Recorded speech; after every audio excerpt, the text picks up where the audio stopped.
المستدرک للحاکم کی حدیث مبارکہ ہے کہ اللہ کے رسول صلی اللہ تعالیٰ علیہ وسلم ایک مرتبہ ممبر پر جلوہ افروز ہوئے۔ ممبر کی پہلی سیڑھی پر جب آپ نے قدم رکھا تو آمین فرمایا، دوسری سیڑھی پر قدم رکھا تو پھر آمین فرمایا، اور تیسری سیڑھی پر جب قدم رکھا تو پھر آمین فرمایا۔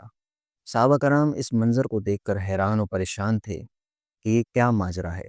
من میں سوالات ابھر رہے تھے۔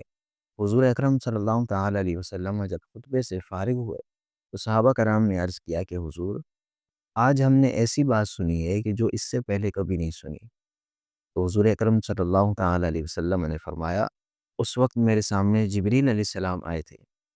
جب میں نے ممبر کی پہلی سیڑھی پر قدم رکھا تو انہوں نے کہا، ہلاک ہو وہ شخص کہ جس نے رمضان کو پایا اور اپنی مغفرت نہ کرائی۔